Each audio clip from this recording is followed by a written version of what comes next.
El Museo de Historia de Barcelona, MUBA, conserva, divulga y expone el patrimonio histórico y la historia de esta ciudad desde sus orígenes hasta nuestros días. Depende del Ayuntamiento de Barcelona a través del Institut de Cultura y agrupa varios centros patrimoniales relevantes para su historia, distribuidos por sus barrios. El MUBA El Cal, barrio judío, es el mejor punto de partida para conocer cómo vivía la comunidad judía barcelonesa en tiempos medievales.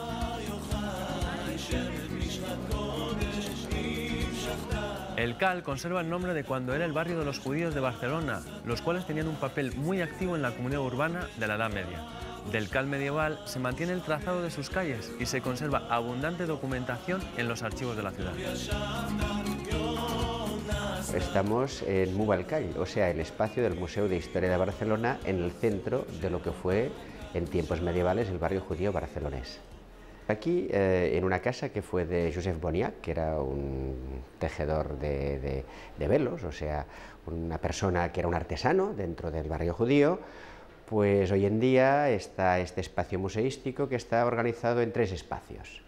En primer lugar, usted entra y hay, por así decirlo, una topografía del Cal, que en catalán pues significa el barrio judío, ¿no? Donde pues el visitante puede ver 2 niveles de aproximación a este barrio judío medieval.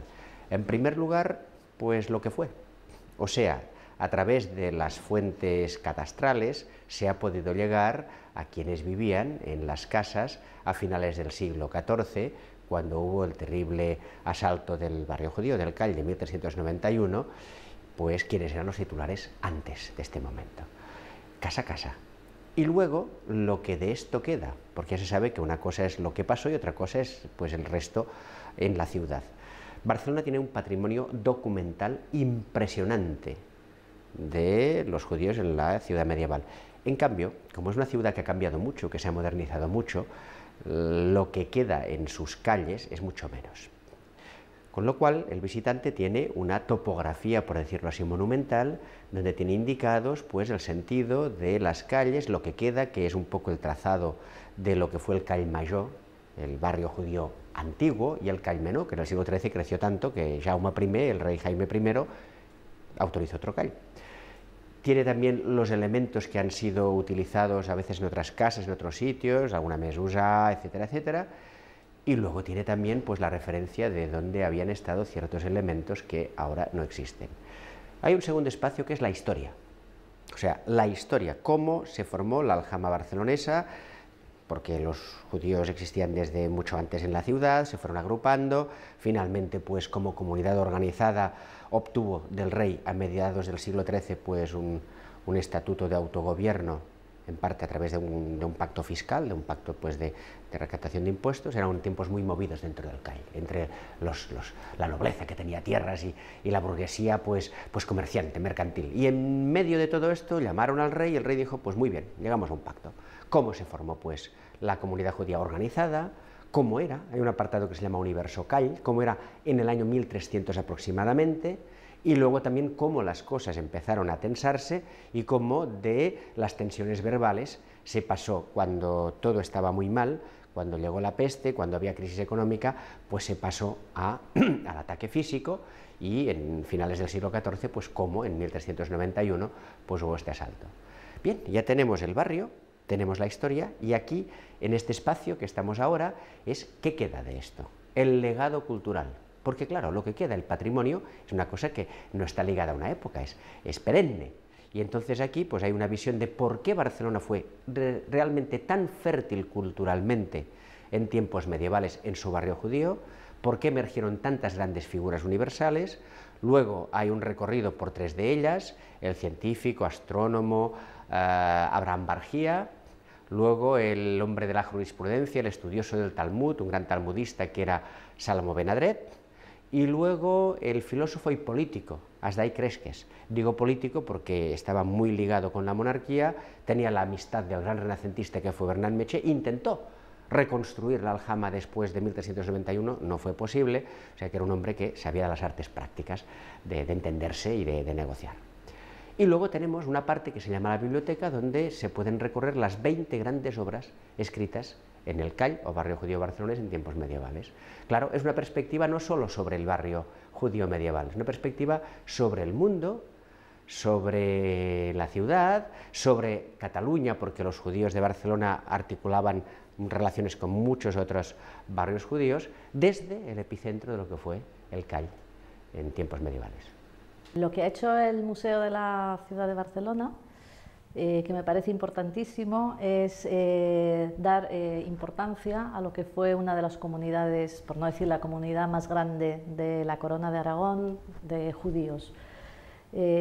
Hasta este momento se habían hecho estudios muy parciales y creo que incluso los habitantes de la ciudad no son conscientes de la importancia que tuvieron los judíos durante casi 500 años en esta ciudad, ya que están documentados desde el siglo IX y creemos que estaban aquí desde antes. Y a pesar de que la judería de Barcelona es destruida en el 1391, sabemos también por documentos que muchos de los judíos que no se convirtieron o que no fueron asesinados quedaron en la ciudad y en ciudades limítrofes y siguieron siendo unas personalidades muy activas, como por ejemplo el poeta Shlomo Bonafed, del cual se habla poco y es un gran desconocido, y creo que este es un lugar en el que se le podrá dar su espacio, que es un poeta que escribe hasta más o menos la mitad del siglo XV. Si pensamos que el Call de Barcelona fue destruido en 1391, pues hay que ver que continúa una actividad muy grande de grandes poetas que siguen escribiendo en hebreo, que se tratan con los judíos de las juderías de Zaragoza y de todo lo que es la zona de Lérida y limítrofe con Aragón. Y bueno, lo que yo creo que hay que alabar al Museo de la Ciudad de Barcelona es que ahora se ha puesto muy seriamente a rescatar la memoria de todos estos judíos que vivieron aquí, que en realidad normalmente conocemos a 2 o 3, los que conocemos algo, y creo que para el gran público un espacio como este es una gran oportunidad para ser conscientes de cómo aquí había una vida judía muy importante, muy rica, que promovía la interculturalidad con los cristianos, como vemos con los manuscritos iluminados de las Agadás, y que eran una comunidad que, a pesar de vivir confinados, quizá no obligatoriamente, pero dentro del Call, mantenían una relación, sobre todo intelectual, muy fructífera, que continúa viva en realidad hasta hoy.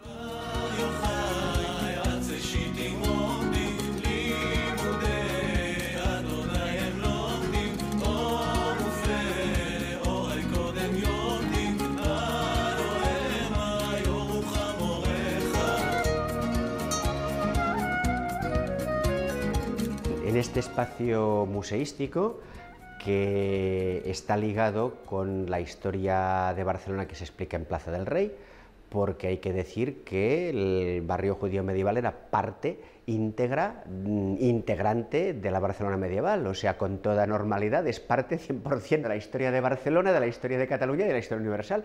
Con lo cual aquí pues lo que hacemos es intentar también mostrar a través de objetos lo que era parte de esta mirada y de esta colectividad o comunidad dentro de la sociedad urbana. Entonces, en este espacio se puede encontrar desde aquellos objetos que, fruto de algunas excavaciones, se han encontrado. Lo más interesante es que se ve que la cerámica que utilizaban era la misma que todo el mundo, excepto aquella ligada, evidentemente, a los rituales. Luego también intentamos mostrar una cosa que no podemos tener aquí, que es el patrimonio documental. Por ejemplo, de las Agadot que se hicieron en Barcelona y su área de influencia, están todas digitalizadas, que es en realidad el gran esplendor del gótico catalán a través de los judíos o del gótico judío a través de los catalanes. Y luego pues hay toda una serie de objetos también que permiten situar la realidad urbana. Por ejemplo, placas que se han encontrado, por ejemplo, todo lo que es, y se conserva muy cuidadosamente, elementos provenientes de Montjuïc, donde había la necrópolis, por ejemplo, lo que es también una serie de documentos, algunos originales, otros en facsímil, de la actividad. Por ejemplo, Salomó Benadret era banquero de Jaume I, del rey Jaime I el Conquistador, el que se fue hacia Valencia. Bueno, pues aquí se pueden ver los documentos y luego otros elementos pues, que muestran también la permanencia de este pozo cultural. Por ejemplo, de los grandes sabios del barrio judío barcelonés, de este núcleo de innovación que hubo, pues mostramos obras, traducciones recientes. Y además se pueden incluso algunas consultar, las que encontramos que tengan un precio asequible en edición moderna, pues mire, de Asdai Crescas, ahora Donai, fue traducido en América hace poco, pues aquí se puede consultar.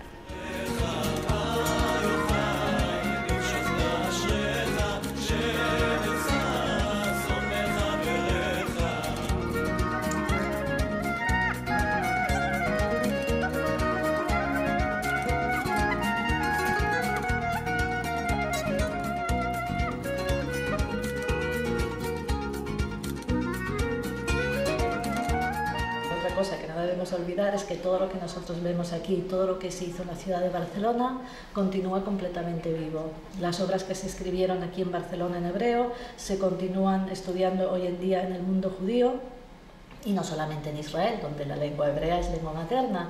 Quizá eso es uno de los aspectos que yo resaltaría aquí, que muchas veces a la prensa le cuesta entender. He leído crónicas muy interesantes de la exposición de las Agadás del Salón del Tinei, y siempre hablan como de un pasado. Los judíos hacían, los judíos tenían estos libros, cuando eso no es cierto. Nosotros hemos intentado hacer comprender también que eso es un corte en la historia, lo que nosotros presentamos, un momento muy importante por la riqueza de estos documentos, que en realidad de lo que son obras artísticas medievales es lo mejor que tenemos. No hay unas obras artísticas judías más importantes en el mundo que los documentos que nosotros presentamos. Lo que es interesante ver es en qué condiciones se produce un proceso de innovación cultural. Entonces, ¿por qué en Barcelona y no en Girona, donde estaban Ahmánides, por ejemplo, ¿no? Bueno, pues aquí hay en realidad dos cosas. Por un lado, Barcelona fue durante mucho tiempo tierra de frontera. Entonces, los judíos de tierras andalusíes, que estaban justo al otro lado, que circulaban, venían, iban, etcétera, algunos venían, otros iban. A través de allí llegó la tradición babilónica, a través de allí llegó, por ejemplo, el hebreo como lengua de cultura, no solo como lengua ritual. Pues claro, todo esto llegaba hacia Barcelona y estaba muy conectado.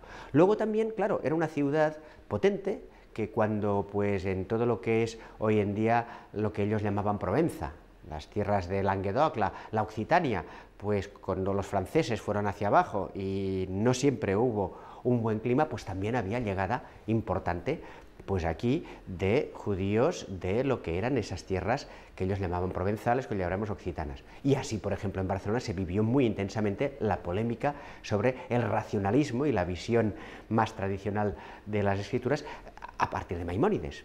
O sea que era un punto de confluencia, era un punto en el cual había una confluencia importante de gente que circulaba, pero hay un factor adicional.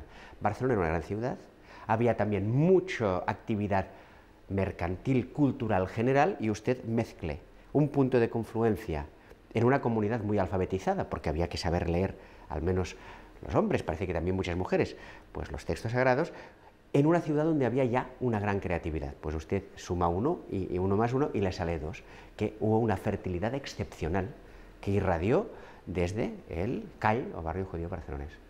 Lo que también nos gustaría resaltar ante el público en general es que esto sigue completamente vivo. Eso lo entienden los visitantes judíos que vienen a la ciudad, pero cuesta al público no judío entender que esto es algo completamente vivo y que todos los judíos hoy en día tienen una Agadá parecida a esta en su casa, en cuanto al texto prácticamente idéntica, que hay judíos norteamericanos que encargan Agadot ilustradas, iluminadas por grandes pintores actuales. Y lo que nosotros nos gustaría también mostrar con esta exposición es que esta especie de presente continuo que tiene el judaísmo. Desde el Museo de Historia de Barcelona, hoy les decimos Shalom.